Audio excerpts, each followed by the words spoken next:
Good morning students. आज का हमारा टॉपिक है सेल साइकिल कि सेल किस तरह से डिवाइड करती है और डिवीज़न के दौरान किस तरह से पूरा एक साइकिल कंप्लीट होता है और उस साइकिल में कौन कौन सी फेजेस होती हैं उसके बारे में हमें पढ़ना है। जैसे ही कोई एक नई सेल बनती है तो वो दोबारा से डिवीज़न करके नई सेल्स बनाती हैं। तो नई सेल बनने से लेकर के उसके आगे डिवीज़न करके नई सेल बनाने तक को हम कहते हैं सेल साइकिल। इस सेल साइकिल में क्या क्या फेजेस हैं उसके बारे में हमें इसमें पढ़ना है। सेल साइकिल को अगर हम डिवाइड करें तो हम उसे दो बड़ी मेजर फेजेस में डिवाइड कर सकते हैं, इंटरफेज और एक डिवीज़न वाली फेज, यानी कि माइटोसिस या मियोसिस। तो सेल मोस्ट ऑफ टाइम रहती है इंटरफेज में। वो वहाँ पूरा अपना ग्रोथ करती है, डेवलपमेंट करती है। जब उसका ग्रोथ और डेवलपमेंट कंप्लीट हो जाता है तो वो डिवीज़न करके नई सेल्स बनाती है। उसी को हम कहते हैं सेल साइकिल। तो अब हम एक एक करके बात करेंगे किस तरह से वो इंटरफेज में अपनी एक्टिविटीज़ और जो इवेंट्स हैं वो परफॉर्म करेगी और मल्टीप्लिकेशन फेज़ में क्या क्या इवेंट्स परफॉर्म होंगे।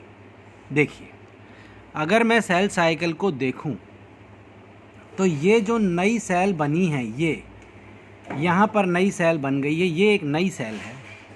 ये नई सेल पहले अपनी ग्रोथ करेगी जीवन में, फिर उसका डीएनए रेप्लिकेट करेगा एस में, फिर वो दूसरी ग्रोथ करेगी जी2 में, और फिर वो मल्टीप्लिकेशन यानी कि एम फेज से डिवीज़न करके फिर दो सेल बना देगी। तो नई सेल बनने से लेकर के उसके डिवीज़न के बाद दो नई सेल बनने तक को हम क्या कहेंगे? Cell cycle. Scientist have identified a repeating cycle, यानी रिपीट करती रहेंगी ये साइकिल। यानी ये नई सेल बनी, इसने डिवाइड करके दो बनाई, फिर ये रिपीट होगा।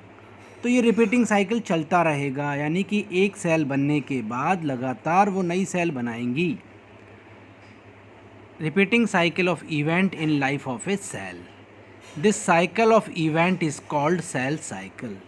यानी कि एक सेल बनने से लेकर के अगली सेल बनने तक के साइकिल को हम क्या बोल रहे हैं? Cell cycle. चलिए अब इसकी हम देखते हैं कौन कौन सी फेजेस हैं। आप यहाँ देखेंगे जो डायग्राम आपको दिखाई दे रहा है, आप एक बार इसको गौर से देखेंगे, फिर हम फेजेस की बात करेंगे। यहाँ देखिएगा, जितना भी आपको ये रेड बाउंड्री दिखाई दे रही है रेड कलर की सर्कल में, ये पूरी की पूरी क्या है? इंटरफेज है।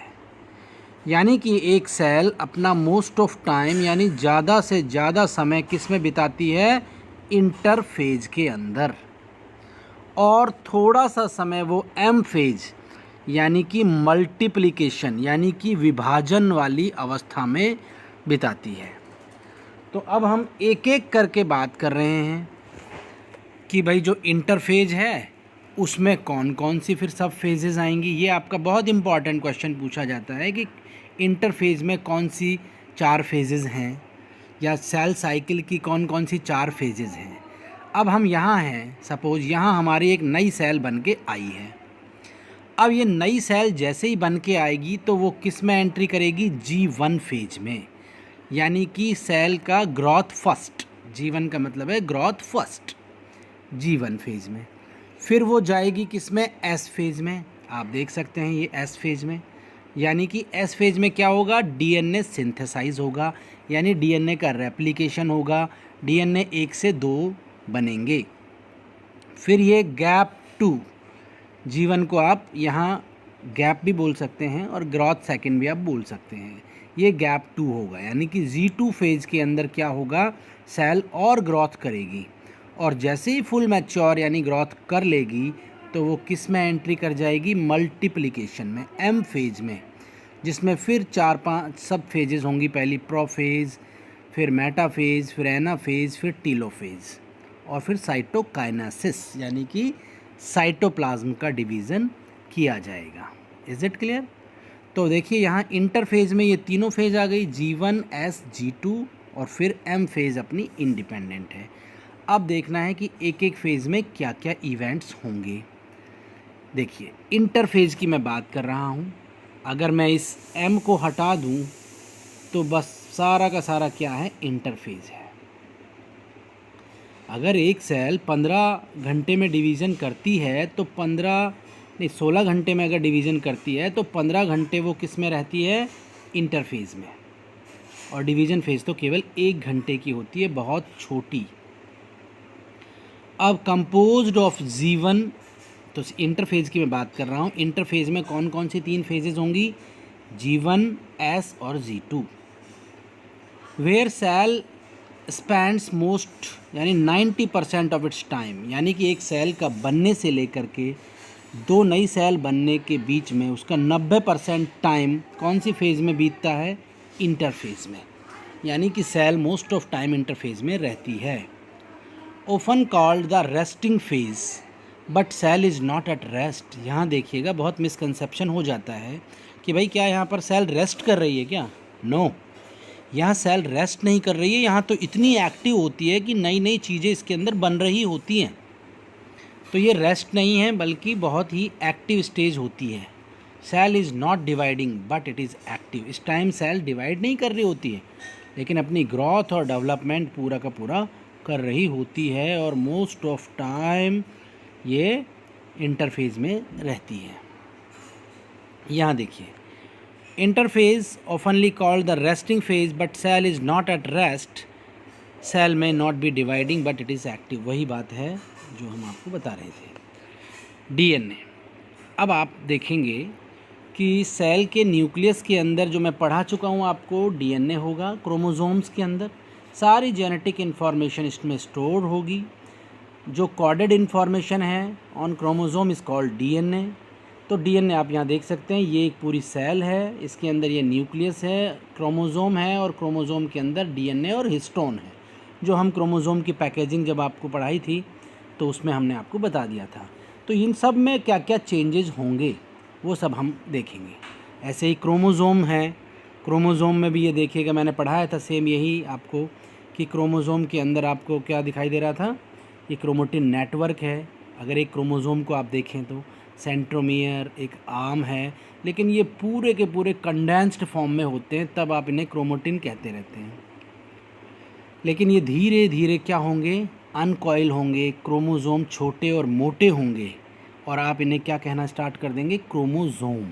अभी तक हम कहते हैं क्रोमोटिन नेटवर्क, जब ये बहुत कंडेंस है। Is it clear? अब देखिए, तो यहाँ पर आप देख सकते हैं एक डिविजनेबल जो सेल को माइक्रोस्कोप से देखा गया, तो उसके अंदर आप देख रहे हैं न्यूक्लियस है, न्यूक्लियर एनवेलप है, इंटरफेज में, यानी कि सेल ग्रो कर रही है। अब देखिए कुछ सेल डिवीज़न भी कर रही है, कोई सेल है जो अलग अलग सब फेजेस के अंदर हैं। तो हम एक डायग्राम आपको यहाँ दिखा रहे हैं जो इंटरफेज में है। तो मैंने कहा क्रोमोसोम अनवाइंड करना स्टार्ट कर देंगे when cell is not dividing.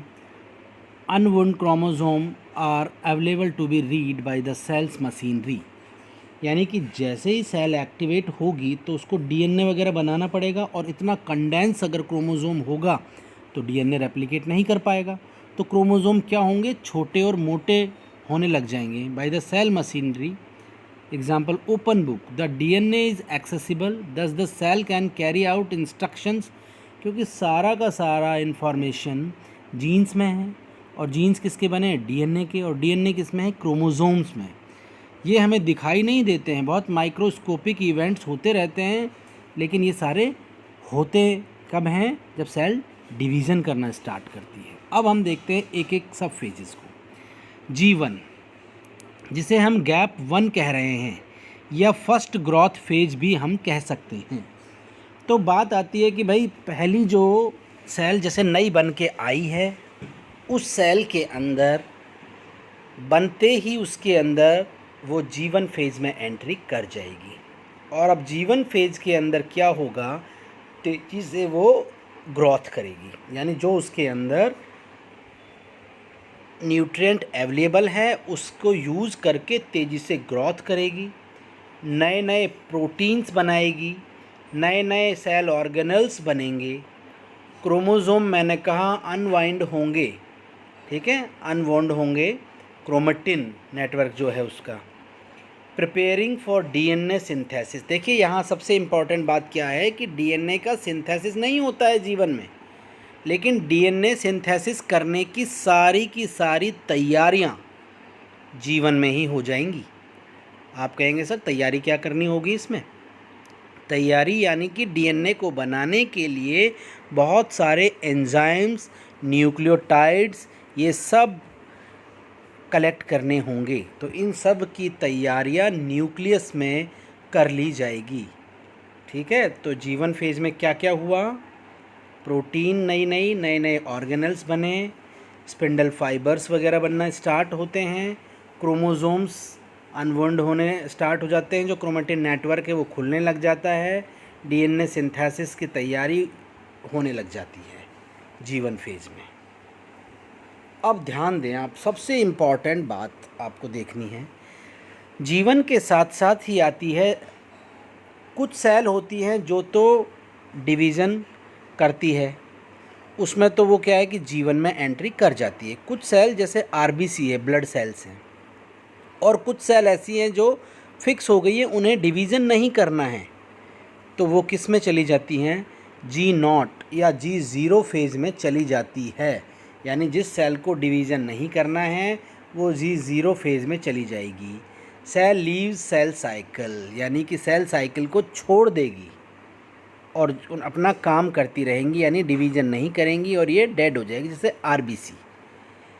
Can be temporarily और परमानेंट, कुछ सेल ऐसी होती है जो टेम्परेरीली रुक जाती है डिवीज़न करना, बाद में स्टार्ट कर देती है, लेकिन कुछ परमानेंट ही नहीं करती है डिवीज़न।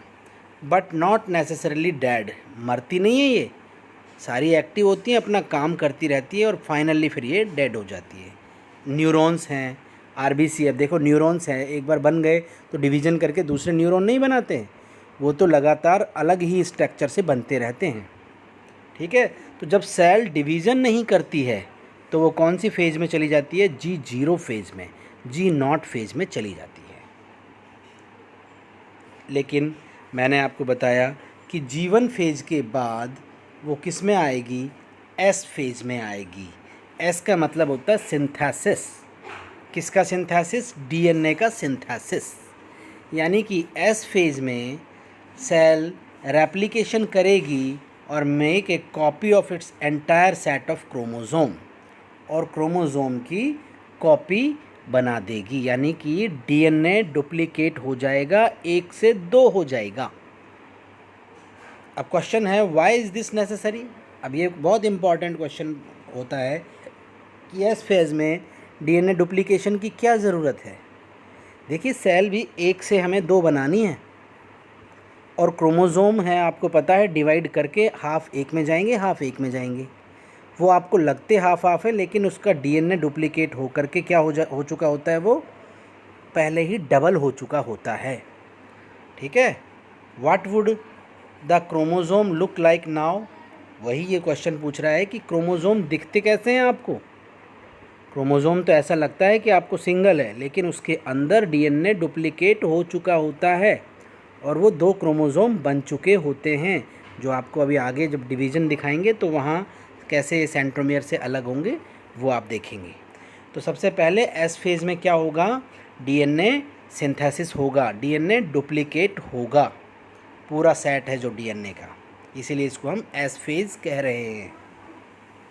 यहाँ देखिए ये क्रोमोसोम है जो, जिसके अंदर सिस्टर क्रोमेटिड्स दिख रहे हैं आपको, ये आर्म्स, लेकिन इसके अंदर है जो डीएनए है वो पहले से ही डबल हो चुका है, इसके अंदर भी डबल हो चुका है, इसीलिए फिर ये हाफ हाफ हो जाएंगे, तो इनके अंदर डबल डबल ही रहेंगे। Chromosome that have duplicated will have 2 sister chromatids attach to the same centromere. अब इसके अंदर ही क्या है, 2 सिस्टर क्रोमेटिड्स हो गई हैं और इसके अंदर ये अलग हो गई हैं, तो यहाँ से ये पूरा बाद में अलग हो जाएगा। तो एक में ये चला जाएगा, एक में ये चला जाएगा, तो डीएनए डबल है तो दोनों में बराबर बराबर हो जाएगा, नहीं हो जाएगा, जितना पेरेंट में है उतना ही। Sister chromatids have identical genetic information, और जेनेटिक इन्फॉर्मेशन क्योंकि सेम डीएनए डुप्लीकेट हुआ है तो कोई चेंज भी नहीं होगा। फिर आते हैं हम G2 फेज़ में। G2 फेज़ में क्या होगा, देखिए आप, पहली बात तो गैप 2 है ये, और सेकंड ग्रोथ फेज है, यानी दूसरी बार अब सेल ग्रोथ करेगी।